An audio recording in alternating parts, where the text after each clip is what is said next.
Three chairs are purchased at rupees 450 each. One of these is sold at a loss of 10%.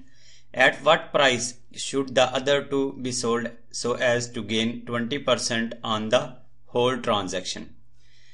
इस question में कहा गया है कि 3 कुर्सियां खरीदी गई और हर कुर्सी की कीमत है 450 रुपए।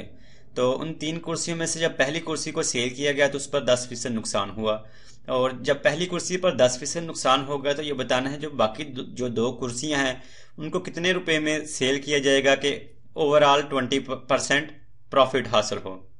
तो जैसा कि यहाँ पर बताया गया है कि हर कुर्सी की कीमत है 450 रुपए। यहाँ पर लिख लेते हैं price of 1 chair. Price of 1 chair है रुपीज 450। उसके बाद ये कहा गया है कि 1 of this is sold at a loss of 10%। उनमें से एक जो है वो 10% नुकसान पर सेल हुई। तो यहां पर लिख लेते हैं फॉर फर्स्ट चेयर।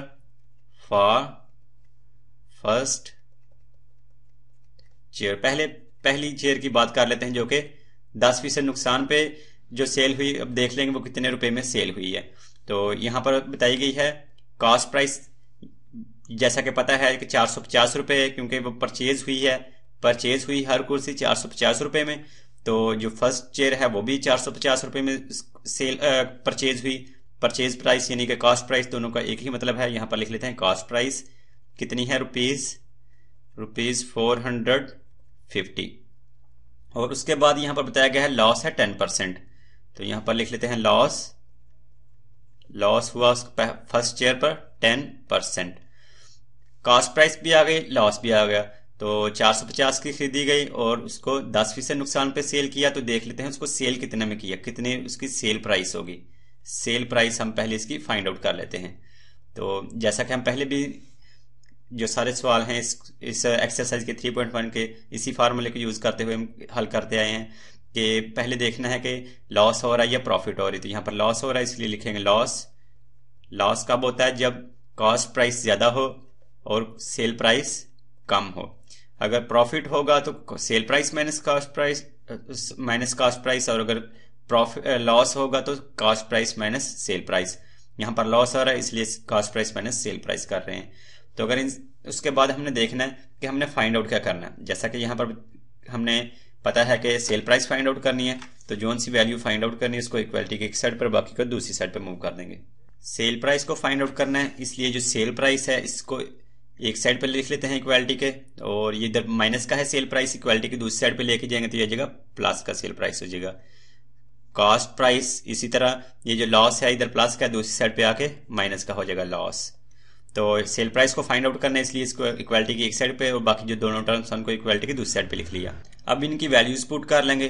तो सेल प्राइस तो हमने फाइंड आउट करनी है इसलिए ये सेल प्राइस ही रहेगा, is equal to cost price बताई गई है 450 रुपीज। 450 माइनस लॉस है 10%, यहां पर बताया गया फर्स्ट ईयर पर लॉस हुआ 10%। तो लॉस होगा या फिर प्रॉफिट होगा वो हमेशा कॉस्ट प्राइस में से कैलकुलेट किया जाता है। तो 10% किस में से होगा, कॉस्ट प्राइस में से। तो 10% ऑफ कॉस्ट प्राइस लिख लेंगे, ऑफ कॉस्ट प्राइस। और कॉस्ट प्राइस क्या है 450, तो हम इसको डायरेक्ट इसको मल्टीप्लाई कर देते हैं। हाफ मीन्स मल्टीप्लाई हो रहा है और कॉस्ट प्राइस है 450 रुपीज, तो इसको मल्टीप्लाई कर दिया 450, यानी कि 10% होगा 450 में से। तो ये 450 माइनस 10% का सिंबल मूव किया, परसेंट का मतलब था पर 100 यानी कि डिवाइडेड बाय 100 और साथ मल्टीप्लाई हो रहा है 450। अब इनको कैंसिल आउट कर दिया जाए तो ये वाला 0 इस 0 से कैंसिल आउट, ये वाला इससे, तो यहां पर रहेगा 450 माइनस 45 तो 450 में से 45 को माइनस करेंगे तो बाकी रह जाएगा 405। तो सेल प्राइस क्या हुई 405, सेल प्राइस हो गई 405 रुपीज है, इसलिए साथ रुपीज का सिंबल लगा लेते हैं। तो ये तो हो रही थी फर्स्ट चेयर की बात, यानी कि सेल प्राइस, इसको फर्स्ट चेयर भी कह सकते हैं। यहां पर हम लिख लेते हैं सेल प्राइस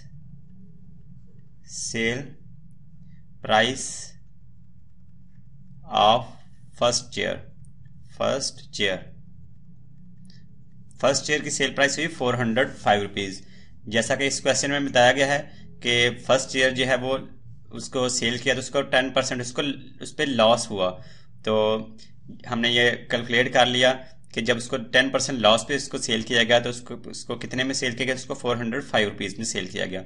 उसके बाद सेकंड कंडीशन ये है कि अगर हम होल ट्रांजैक्शन की बात करें, at what price should the other two be sold so as to gain 20% on whole transaction. अब इसको जो सेकंड कंडीशन आ रही है इसको देख लेंगे। यहाँ पर लिखते हैं for whole transaction, colour change कर लेते हैं, for whole transaction. Whole transaction की बात कर लेते हैं। तो ईच शेयर की प्राइस बताई गई थी 405 रुपीज, यहाँ पर बताई गई है 450 रुपीज, सॉरी ईच चेयर है 450 रुपीज। तो 3 चेयर्स की बात हो रही, तो देख लेते हैं परचेज प्राइस या फिर कॉस्ट प्राइस, एक ही बात है। तो कॉस्ट प्राइस ऑफ 3 चेयर्स क्या होगी, क्योंकि हम तीनों चेयर्स की अब बात कर रहे हैं होल ट्रांजैक्शन की। तो यहां पर लिख लेते हैं कॉस्ट प्राइस ऑफ 3 चेयर्स की एक चेयर की प्राइस है रुपीज 450। 3 चेयर्स की देखनी है, इसको 3 से मल्टीप्लाई कर दिया, 450 multiply by 3 is equal to 1350 rupees जो है वो होंगे 3, जो कॉस्ट प्राइस होगी 3 चेयर्स की। कॉस्ट प्राइस ऑफ 3 चेयर्स भी 1350 रुपीज। तो उसके बाद देख लेते हैं कि ये तो हमें पता चल गया कि 3 चेयर्स की प्राइस होगी 1350 रुपीज। तो उस पर हमने प्रॉफिट गेन करना है 20%, यानी कि प्रॉफिट होगा 20%। यहाँ पर प्रॉफिट लिख लेते हैं, प्रॉफिट हम होल ट्रांजैक्शन की बात कर रहे हैं, होल ट्रांजैक्शन। तो प्रॉफिट होगा 20% जो है वो गेन करना है। तो अब जैसा कि इस क्वेश्चन में कहा गया है कि at what price should the other two be sold so as to gain 20%। तो सेल प्राइस जो है वो इस क्वेश्चन में पूछी गई है। तो यहाँ पर लिख लेते हैं सेल प्राइस। कॉस्ट प्राइस का भी पता चल गया कि 3 चेयर्स की कॉस्ट प्राइस है 1350 रुपीज और प्रॉफिट उस पर गेन करना है 20%। तो सेल प्राइस जो है वो हमने फाइंड आउट करनी है, सेल प्राइस को फाइंड आउट कर लेंगे। तो फर्स्ट स्टेप जो होगा क्वेश्चन को सॉल्व करने का वो है कि हमने देखना है कि प्रॉफिट गेन हो रहा है या फिर लॉस। तो यहाँ पर प्रॉफिट की बात हो रही है 20% है, इसलिए लिख लेंगे यहाँ पर profit is equal to, profit कब गेन होता है, जब सेल प्राइस ज्यादा हो और कॉस्ट प्राइस कम हो। तो सेल प्राइस में से माइनस कर देंगे कॉस्ट प्राइस को। तो अब हमने देखना है कि हमने फाइंड आउट क्या करना है, सेल प्राइस फाइंड आउट करनी है। तो इसलिए सेल प्राइस को इक्वालिटी की एक साइड पर और बाकी को इक्वालिटी की दूसरी साइड पर मूव कर देंगे। तो इधर सेल प्राइस रहने देंगे, तो जो कॉस्ट प्राइस है इसको इक्वालिटी की बाईं जानब ले जाएंगे।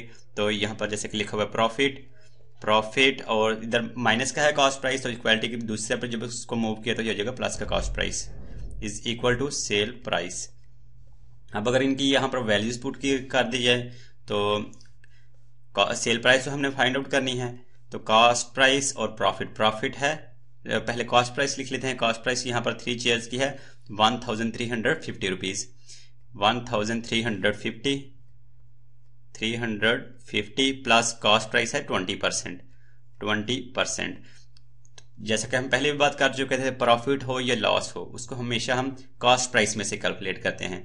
तो 20% ऑफ कॉस्ट प्राइस, क्या है 1350, इसलिए इसको मल्टीप्लाई कर दिया 1350, यानी कि 20% कॉस्ट प्राइस में से। इनको सिंप्लीफाई किया जाए तो सेल प्राइस यहाँ पर 20% का सिंबल रिमूव किया तो परसेंट का मतलब है पर 100, यानी कि डिवाइडेड बाय 100 और मल्टीप्लाई 1350 प्लस 1350।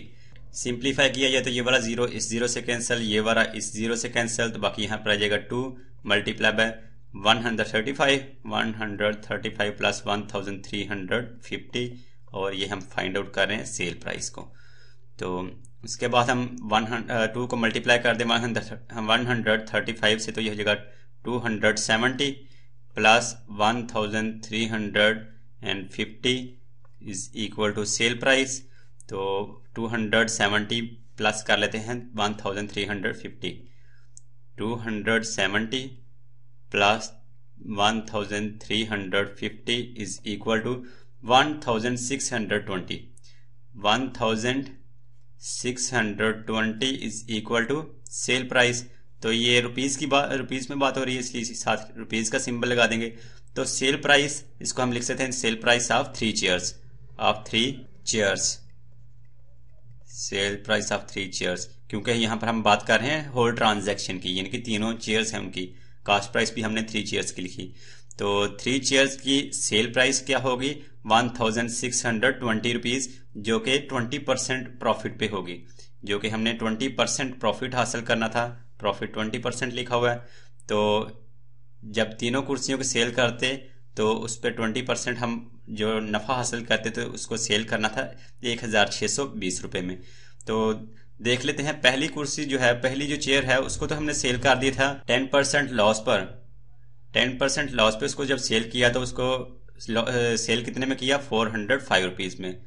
तो इसलिए लिख लें यहाँ पर सेल प्राइस ऑफ 2 चेयर्स, यहाँ पर लिख लेते हैं सेल प्राइस, यहाँ पर इसको सिंपली लिख लेते हैं SPC, sale price of 2 chairs. Sale price of जो 3 चेयर्स है ये है 1000 रुपीज़ है, रुपीज़ 1620। इसमें से जो पहली चेयर जो सेल की वो उसमें से सब्सट्रैक्ट कर लेंगे। और पहली जो चेयर है वो सेल की है 405 रुपीज़ में। रुपीज़ का साथ सिंबल लगा लेते हैं 405 रुपीज़ में इसको सेल कर दिया। तो 1620 में से सब्सट्रैक्ट कर लेते हैं 405 इज इक्वल टू 1215। 1000 रुपीज़